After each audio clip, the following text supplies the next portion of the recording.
प्यारे बच्चों, गत सत्र में हमने कुछ महत्वपूर्ण उदाहरण, महत्वपूर्ण प्रश्न आपके सम्मुख रखे थे कि किस तरह से आप उनका हल करेंगे, जो कि आपकी परिषदीय परीक्षाओं के लिहाज से भी बहुत महत्वपूर्ण है। अभी एक दो समस्याएं ऐसी हैं जहां मेरा ध्यान गया है और मुझे लगता है कि ये भी आपको अवश्य कराई जानी चाहिए। हालांकि अभ्यास कार्य यहाँ पर पर्याप्त नहीं हो सकता, वो आपको स्वयं करना है, पर फिर भी क्योंकि लास्ट टाइम पे जब हम डिस्कशन कर रहे थे तो हम y equals to box x यानी f of x equals to box x, जिसको ग्रेटेस्ट इंटीजर फंक्शन कहते हैं, महत्तम पूर्णांक फलन कहते हैं, उस पर हमने अपनी चर्चा को केंद्रित रखा था और ये देखा था कि यदि f such that r to r हो, अर्थात वास्तविक संख्याओं के समुच्चय से वास्तविक संख्याओं के समुच्चय में हो, तो क्या ये फलन एकाकी था और क्या ये फलन आच्छादक था। हमने इसकी जांच करी। अब एक मैंने आपको असाइनमेंट दिया था y equals to mod of x यानी f of x equals to mod of x। तो मैं उम्मीद करता हूं कि आपने इसको अभ्यास किया होगा। अगर कहीं आपको इसमें तकनीकी दिक्कत आई है तो एक बार हम जरा इसकी चर्चा कर लें।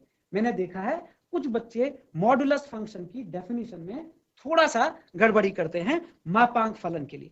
तो यदि हम कह दें y equals to f of x equals to modulus of x for every x belongs to r, अर्थात ये जो f है ये हमारा r से r में परिभाषित है। मैं कल का भी समस्या आपके सामने लिख दे रहा हूं, वहां पर हमारा था y equals to f of x equals to box of x for every x belongs to r।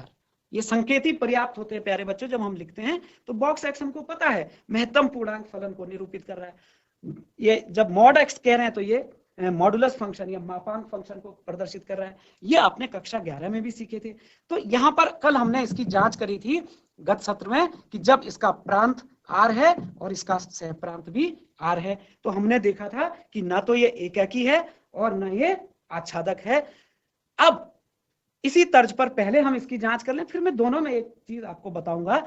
यदि हम इस फंक्शन को लेते हैं y equals to mod of x, तो मॉडुलस ऑफ x की डेफिनेशन आपको आती है। मॉडुलस ऑफ x होता है x if x greater than equals to 0 and minus x if x less than 0। क्योंकि सारी वास्तविक संख्याओं के समुच्चय को हम अंतराल, खुला अंतराल minus infinity two plus infinity से निरूपित करते हैं, ओपन इंटरवल। अब इसके दो भाग कर दिए, एक 0 शामिल करते हुए, यानी कि इसको हम अंतराल के रूप में कहें तो 0 से इंफिनिटी तक, 0 पे बंद इंफिनिटी खुला, और इसको मैंने ले लिया माइनस इंफिनिटी खुला और 0 भी खुला। यानी अगर मैं माइनस इंफिनिटी से 0 पर जाऊं, 0 छोड़ते हुए फिर 0 को पकड़ूं और प्लस इंफिनिटी तक जाऊं, तो सारी रियल नंबर लाइन आ जाती। यानी सारी वास्तविक संख्याओं का समुच्चय जो कि इसका प्रांत था, डोमेन था, उसके हिस्से कर दिए। एक पॉजिटिव साइड में 0 को लगाते हुए, यानी ऋणेतर साइड में कहूं इसको तो ज्यादा अच्छा होगा, और एक नेगेटिव साइड। तो हम देखते हैं, हमने इसका आलेख भी देखा है। आलेख आपके दिमाग में होने चाहिए। इस फंक्शन का जितने भी ट्रिग्नोमेट्रिक फंक्शन है, बल्कि उन सब का, उनके ग्राफ्स आपके बिल्कुल दिमाग में होने चाहिए। जब हम इसका ग्राफ बनाते हैं, ये सब आपको आता है प्यारे बच्चों, कि 0 से बड़ी संख्याओं के लिए, यानी 0 से बड़ी है, 0 है, 0 से जब राइट साइड में जाएंगे तो ये इस तरह से आइडेंटिटी फंक्शन की तरह ये व्यवहार करता है। 0 के राइट में इस तरह से ब्रांच इसकी निकल आती है, क्योंकि y इक्वल्स टू x हो गया। y इक्वल्स टू x मतलब एक ऐसी लाइन जो 45 डिग्री का एंगल बना रही है और आगे जा रही है, लेकिन ये यहीं से स्टार्ट हो रही है और एंड तक जा रही है। यहाँ पर एज आ गया, यहाँ पर एक नुकीला पॉइंट आ गया। तो ये सब आप जानते हैं। इसको बनाने का मकसद ये था कि कई बार हम ग्राफ से भी प्रिडिक्ट कर देते हैं कि अगर मैं आपसे बताऊं कि इसका प्रांत क्या है, तो ये प्रांत है, वास्तविक संख्याओं का समुच्चय संख्या रेखा। इसका सह प्रांत क्या है, अगर हमने जैसे r टू r लिखा है तो ये पूरी रेखा इसका सह प्रांत है। तो ग्राफ से हम कैसे रिलेट करते हैं, आप देखिए, y दिशा में इसका ग्राफ y के दोनों ओर गया है, कहीं भी ये x अक्ष के नीचे नहीं है, यानी कहीं भी इसका y डैश वाली दिशा में कोई लेना देना नहीं है। तो हम ये कह सकते हैं कि इसका जो परिसर है वो पूरा का पूरा r नहीं है, बल्कि इसका, अगर मैं परिसर की बात करूं इसके, तो इसका परिसर निकल के आता है हमारे पास close interval 0 to open interval infinity. 0 से इंफिनिटी तक का इसका परिसर है। कल हमने इसके आपसे डिस्कस करा था कि ये एकाकी नहीं है। क्यों नहीं है एकाकी? कि यदि हम f ऑफ 4 का इमेज देखें तो मॉडुलस 4 की वैल्यू आई 4। हम f ऑफ -4 की वैल्यू देखें तो ये भी आएगी मॉडुलस -4। मॉडुलस -4 का मतलब है कि माइनस ऑफ -4 इक्वल्स टू 4।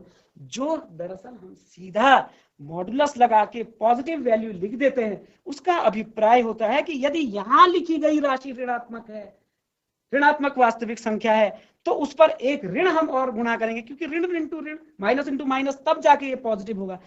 अब इस वाले को आप इस वाले स्टेप से समझ सकते हैं। यहाँ देखिए, हमने मॉडुलस x को तोड़ के लिखा, तो जब x की वैल्यू 0 से छोटी है तो ये -x होगा ना, तो माइनस ऑफ -4 मींस तब जाके ये पॉजिटिव होगा। इसीलिए ये डेफिनेशन हम इसकी इस तरह से लिखते हैं।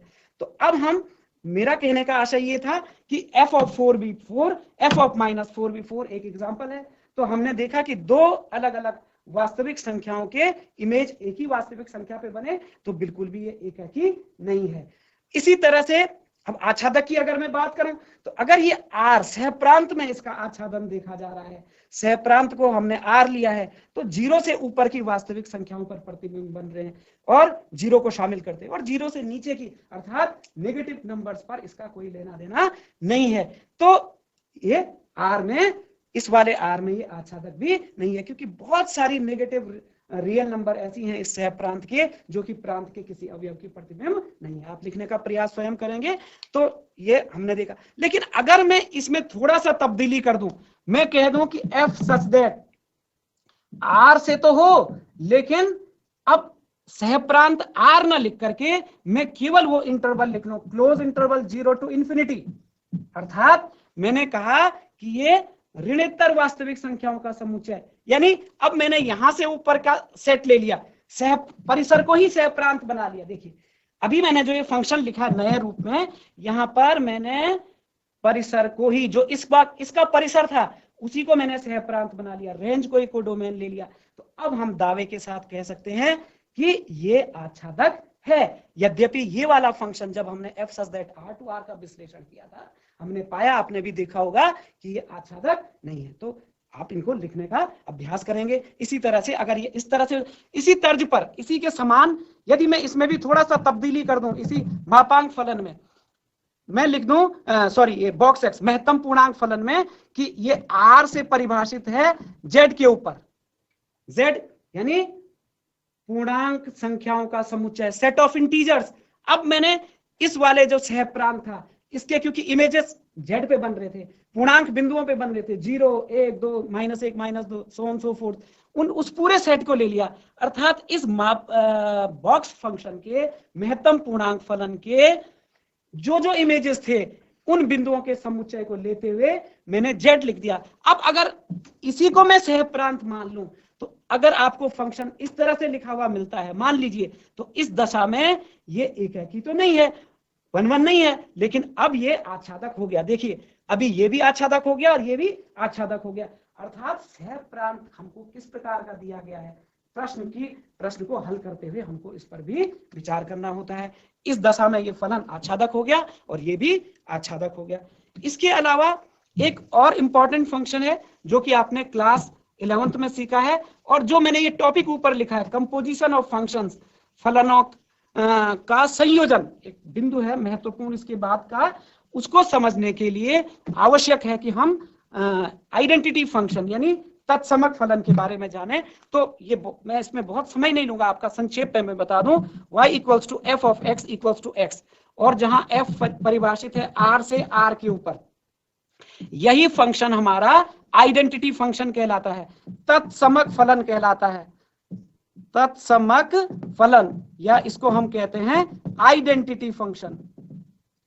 आइडेंटिटी फंक्शन, आइडेंटिटी तत्समक माने तत्समक का सामान्य अर्थों में मीनिंग होता है वही रहे, अर्थात x जो पूर्व प्रतिबिंब था उसका प्रतिबिंब x पर ही बने, और ये सभी x के लिए, ये for every x belongs to R है, for every x belongs to R, यानी प्रांत समुच्चय के डोमेन सेट जो कि सेट ऑफ रियल नंबर है, उसके प्रत्येक अवयव का प्रतिबिंब उसी अवयव पर बनता है। 4 का 4 पे, 5 का 5 पे, -1 का -1 पे, √2 का √2 पे, यानी what ever the real number. और अगर हम इसका आलेख देखें तो इसका आलेख x अक्ष के साथ 45 डिग्री का कोण बनाते हुए एक सरल रेखा होती है। तो प्यारे बच्चों, ये हमारा आइडेंटिटी फंक्शन का ग्राफ है। ये महत्वपूर्ण क्यों है? क्योंकि ये एक तो एकाकी भी है, एकाकी फंक्शन है, 1 1 है, और साथ ही ये आच्छादक भी है। देखिए इस वाली लाइन के पूरे ऊपर नीचे इस साइड को भी कवर कर रहा है ग्राफ, इस साइड को भी कवर कर रहा है, यानी कि पूरा का पूरा ये एक्स कवर हो रहा है, ये डोमेन हो गया इसका, और पूरा का पूरा वाई की साइड भी, वाई अक्ष की साइड भी, जो कि रियल नंबर लाइन है, ये भी तो इधर भी कवर कर रहा है, इधर भी कवर कर रहा है, अर्थात ये पूरा का पूरा सेट आर, नंबर लाइन माने आर, सह प्रांत, ये इसका परिसर भी हो गया और सह प्रांत भी हो गया।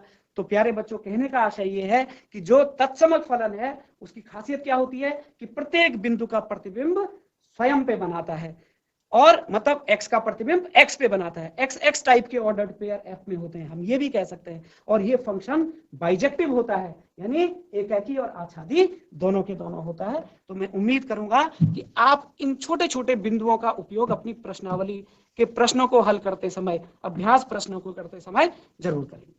अब हम एक दो इंपॉर्टेंट क्वेश्चन, जरा सा मैं कह रहा था जिसमें लिखने में हमको तकनीकी दिक्कत आ सकती है, वो ये है कि हमको देखना है f of x equals to 3 minus 4x, 3 minus 4x, और जहां f है f such that r to r, ये भी आपके टेक्स्ट से लिया गया प्रॉब्लम है।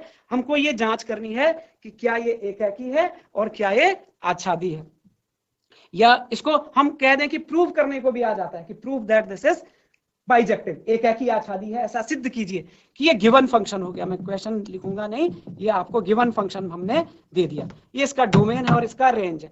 तो सबसे पहले एकाकी के लिए इसको किस तरह से लिखेंगे?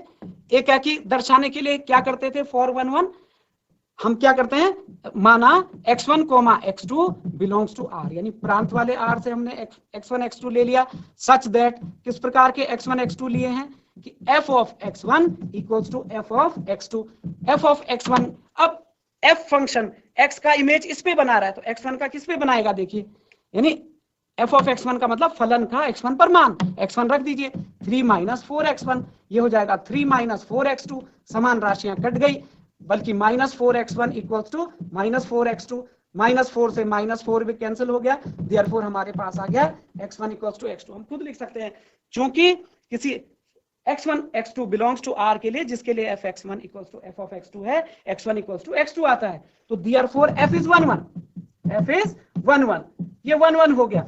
अब ये लिखाने का आशय ये था कि कई मर्तबा हमको इसको आच्छादी दिखाते समय थोड़ा सा तकनीकी बिंदु का ध्यान रखना पड़ता है, तो इसको हम आच्छादी किस प्रकार दिखाएंगे, इसको सर्जेक्टिव या ऑन टू कैसे दिखाएंगे। तो इसके लिए हम क्या करते हैं प्यारे बच्चों, इस f of x को y लिख लिया हमने, y equals to 3 minus 4x, यहाँ y को x के रूप में व्यक्त किया है, अब x को y के रूप में व्यक्त कर लीजिए इसी डेफिनेशन से, तो -4x इधर आ गया, y उधर चला गया, 3 minus y, हमारा x आ गया 3 minus y equals to 3 minus y, और 4 भी अपॉन में चला गया, तो x is equal to 3 minus y upon 4। अब हम देखें, अब हम विचार करें कैसे लिखेंगे, माना y बिलोंग्स टू, y कोई स्वेच्छ संख्या ले ली हमने r से, अभी मैं किस वाले r की बात कर रहा हूं, सह प्रांत की। सामान्यतया x अवयव प्रांत का और y अवयव सह प्रांत का, x का प्रतिबिंब y पे, तो y बिलोंग्स टू r, यानी y एक वास्तविक संख्या है, तो मैं दावे के साथ कह सकता हूं 3 minus y belongs to r, और 4 तो r में है ही, और मैं दावे के साथ ये भी कह सकता हूं कि किसी वास्तविक संख्या को अशून्य संख्या से विभाजित करो तो r, दोनों ही समुच्चय r हैं, ये वाला r मान लो प्रांत का हो गया। तो इसी इसको सपोज करिए x कह देते हैं, x equals to 3 minus y upon 4, this belongs to r, यानी किसकी बात कर रहा हूं मैं, प्रांत से, सह प्रांत समुच्चय से मैंने एक y लिया, एक व्यापक अवयव लिया और प्रांत में उसका प्रतिबिंब प्राप्त कर लिया, और y क्योंकि स्वेच्छ है, आप दर्शा सकते हैं because y is arbitrary, Hindi में क्या लिखेंगे, क्योंकि y स्वेच्छ अवयव है, therefore for every y belongs to r, कौन से वाला r, सह प्रांत कोडोमेन वाला r, there exist x belongs to r such that y equals to f of x equals to 3 minus 4x, तो therefore f is onto, इसका मतलब f क्या हो गया, ऑन टू हो गया। ये सामान्य तरीका है लिखने का, आप अभ्यास करें तो हम आसानी से इसको ऑन टू दर्शा सकते हैं। तो हमने इसमें एक एक क्राइटेरिया आप देखिए, जब हमारे पास ये लीनियर फंक्शन होगा प्यारे बच्चों, तो वो सामान्यतया आर से आर में एकाकी भी होगा और आच्छादक भी होगा। तो ये भी एक लीनियर फंक्शन है, हमने देखा कि कैसे हमने इसको दर्शाना है, तो आप इसका भी अभ्यास करेंगे। एक और महत्वपूर्ण प्रश्न जो कि आपकी एक्सरसाइज में भी है, उसको भी 1 मिनट के लिए हम डिस्कस कर लेते हैं।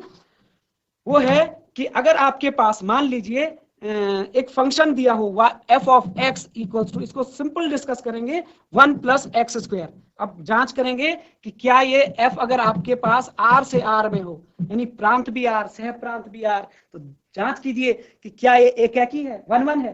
तो देखिए प्यारे बच्चों, इसका अगर ऐसा जांचने के लिए मैंने कहा आप ग्राफ का सहारा ले सकते हैं, या इसके प्रांत परिसर पर विचार कर सकते हैं व्यापक रूप में, या उदाहरण दे सकते हैं। कई तरीके से आप इसका उत्तर लिख सकते हैं स्वयं। तो थोड़ा सा हम अगर देखें यहाँ पर, because x belongs to r, x r को बिलोंग करेगा तो x square also belongs to r, बल्कि x स्क्वायर r को तो बिलोंग करेगा ही, साथ ही साथ 0 या 0 से बड़ा भी होगा, क्योंकि किसी भी वास्तविक संख्या का वर्ग 0 या 0 से बड़ा होता है। This implies that 1 plus x square is greater than equal to 1। दोनों पक्षों में मैंने असमीका में 1 जोड़ दिया, तो इसका मतलब f ऑफ x की value greater than equal to 1 आ गई। आप देखिए ये क्या बताता है, f ऑफ x बताता है परिसर। परिसर 1 या 1 से बड़ी वास्तविक संख्या है, और प्रांत क्या था इसका, सारी वास्तविक संख्याओं का समुच्चय।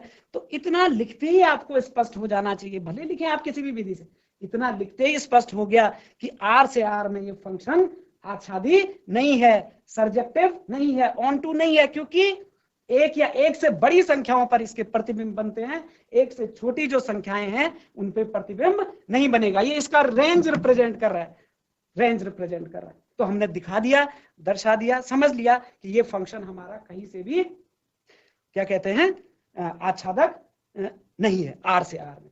अब बात आती है एकाकी की। अब एकाकी जब भी स्क्वायर वाली संख्या हमारे पास होती है फंक्शन में, और अन्य कोई पद इसमें है, एक के अलावा नहीं है चर पद, तो निश्चित रूप से ये द्विघातीय हो गया, तो स्क्वायर को तो पॉजिटिव कर ही लेगा। आप 2 का इमेज देखेंगे, f ऑफ 2 देखिए, मान लीजिए f ऑफ 2 लिखा हमने, तो 1 प्लस 2 का स्क्वायर 4 और 1 5, f ऑफ -2 निकालेंगे, अगेन दैट इज 5।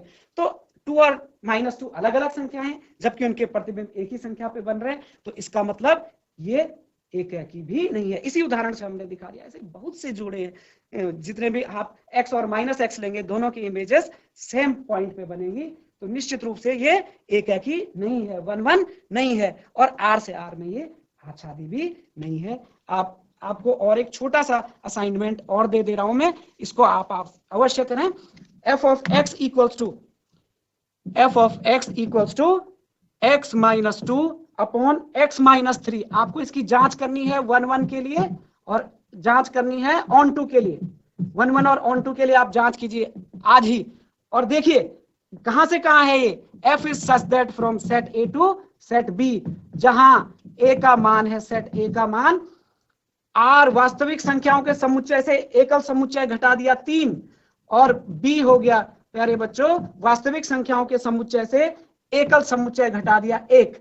तो अब आप जांच कीजिए कि क्या ये एकाकी है, क्या ये आच्छादी है। आप पाएंगे कि ये एकाकी भी है और आच्छादक भी है। आप आज इसको लिखने का अभ्यास करेंगे। प्यारे बच्चों, आज का विषय जैसे हमारा महत्वपूर्ण विषय है कंपोजिशन ऑफ फंक्शंस, यानी फलनों का संयोजन, इस पर आते हैं। जब हम फलनों के संयोजन की बात करते हैं तो बीज गणित में जैसे हमारे पास आधारभूत संक्रियाएं हैं, प्लस माइनस इनटू, तो इन्हीं संक्रियाओं से हम कंफ्यूज कर देते हैं। यदि फलनों के कंपोजिशन को सामान्यतया FOG करके लिखा जाता है, मान लो f एक फंक्शन है, g एक फंक्शन है, तो इसके कंपोजिशन को FOG करके लिखते, तो कई लोग इस O से भ्रम में पड़ जाते हैं। O stands for composition operation. Composition का कई बार गलत भ्रम पड़ जाता है, कहीं ये प्लस है, कहीं ये मल्टीप्लाई है। तो ना तो ये फलनों का योग है, मैंने न प्लस है, न फलनों का गुणन है, बल्कि ये फलनों का संयोजन है। तो फलनों के संयोजन की जो अवधारणा है, इसको समझने के लिए प्यारे बच्चों हम एक बहुत ही इंटरेस्टिंग क्या कहते हैं, जो आप आम देखते हैं, एक ऐसा एग्जांपल लेते हैं। मान लीजिए कि आप लोग कॉम्पिटिटिव एग्जामिनेशन 10th के बाद देना प्रारंभ करते हैं। आपने किसी प्रतियोगिता परीक्षा के फॉर्म भरे, उसके लिए आवेदन करा, तो जब आप किसी कंपटीशन एग्जाम में जाते हैं तो बहुत सारे बच्चे, बहुत सारे अभ्यर्थी उसके लिए आवेदन करते हैं। तो मान लीजिए ये तमाम अभ्यर्थी हैं, उनका समुच्चय, उनके नामों का समुच्चय ए से जेड तक जितने भी नाम हैं ये इसमें हमने सम्मिलित कर लिया। एक बी समुच्चय है हमारे पास। जब आपके पास प्रवेश पत्र आता है तो आपको उसमें एक रोल नंबर अंकित किया हुआ होता है, और जब आप एग्जाम कॉपी में आंसर लिखते हैं अपना OMR sheet whatever that is, तो उसमें आप अपना रोल नंबर अंकित करते हैं। तो ये बी सेट हो गया, सपोज करो रोल नंबर का। ये किसका सेट था? एप्लीकेंट्स का। एप्लीकेंट्स बने जो अभ्यर्थी थे उनके नामों का समुच्चय। ये सेट हो गया रोल नंबर्स का, NOS डॉट माने नंबर्स, रोल नंबर्स का सेट। और परीक्षा की गोपनीयता सुनिश्चित करने के लिए जो परिषद होती है, जो भी बॉडी होती है जो एग्जाम को कंडक्ट करा रही है, कहीं कुछ गड़बड़ी ना हो जाए, वो क्या करते हैं, इन रोल नंबर्स को कोडिंग कर देते हैं, इनके अगेंस्ट कुछ कोड आवंटित कर देते हैं। तो उन कोड नंबर्स के, ताकि कोई भी इसमें गड़बड़ी ना हो, अपनी कॉपी को कोई ट्रेस ना कर सके, तो इस सेट को हम क्या कह देते हैं? सी। तो सी किसका सेट है? कोड नंबर्स का सेट है। अब देखिए यहां पर दो क्रियाएं हुई। क्या पहली क्रिया क्या हुई? प्रत्येक अभ्यर्थी के संगत एक अनुक्रमांक प्रदान किया गया। मान लीजिए X अभ्यर्थी था तो उसको Y अनुक्रमांक दिया गया, मान लीजिए। तो जो बी सेट होगा, यहां पर हम निश्चित रूप से जानते हैं कि अनुक्रमांक नेचुरल नंबर से ही बनाए जाते हैं। तो जो बी होगा वो सबसेट होगा N का, नेचुरल नंबर के सेट का सबसेट होगा बी। तो एक ये प्रक्रिया हुई। दूसरी प्रक्रिया में क्या हुआ कि जितने भी ये रोल नंबर्स थे, प्रत्येक रोल नंबर के कॉरेस्पॉन्डिंग हमने इसमें एक एक कोड नंबर दे दिया। मान लीजिए कोड नंबर के सेट को हम जेड कह देते हैं, मतलब इसके व्यापक अवयव को, इसके स्वेच्छ अवयव को। एक किसी भी आर्बिट्ररी पर्सन को दिया गया कोड जेड है, कोई भी आर्बिट्ररी पर्सन एक्स है, उसको दिया गया रोल नंबर वाई है, और उसको दिया गया नंबर कोड नंबर जेड है। तो ये जो सी सेट है, again this is subset of set of natural number. लेकिन यथार्थ रूप में हुआ क्या कि दरअसल जब कॉपी की बात आती है तो कॉपी तो इसी व्यक्ति की है, एक्स की है। तो इस वाले फलन ने संयोजन कर दिया। दरअसल ये तो बीच में गूढ़ हो गया अभी थोड़ा देर के लिए। तो ये कहां से कहां मैपिंग हो गई, कहां से कहां का फंक्शन हो गया। फंक्शन भी तो विशेष प्रकार के संबंध है, तो कहां से कहां का संबंध हो गया? समुच्चय ए का समुच्चय सी से। और अगर इस फंक्शन का नाम हम एफ कह दें, इस फंक्शन का नाम जी कह दें, तो इस वाले फंक्शन को जो सेट ए से सेट सी में परिभाषित है, इसको हम GOF कहेंगे। बाद वाले को पहले लिखा जाता है, ये GOF कहलाता है। तो प्यारे बच्चों, मैं उम्मीद करूंगा कि इस उदाहरण से आपने कहीं ना कहीं कंपोजिशन की डेफिनेशन समझी कि हम क्या बोल सकते हैं। कंपोजिशन की डेफिनेशन, माना हमारे पास तीन अरिक्त समुच्चय हैं ABC। समुच्चय A से B में परिभाषित फलन हो गया F, समुच्चय B से C में परिभाषित फलन हो गया G। तो F और G का संयोजन फलन या संयोजित फलन, कंपोजिट फंक्शन GOF कहलाएगा, जो कि समुच्चय A से समुच्चय C में परिभाषित होगा, क्योंकि इसने अंततोगत्वा X को Z से संबंधित किया है। तो यही अवधारणा हमारे फंक्शन की कंपोजिशन से संबंधित है। मैं इस परिभाषा को आपके सामने फिर से दोहरा रहा हूं कि मान लीजिए F such that A to B तथा G such that B to C दो फलन हैं, तब F और G का संयोजित फलन GOF। GOF कहां से कहां होगा? देखिए, GOF is such that from set A to set C, पहले से तीसरे सेट में। लेकिन इसके लिए खास बात क्या थी कि B का कॉमन होना आवश्यक था। पहले फलन का जो सह प्रांत होगा वो दूसरे का प्रांत होना चाहिए, एक जरूरी है, तभी ऐसा हो सकता है।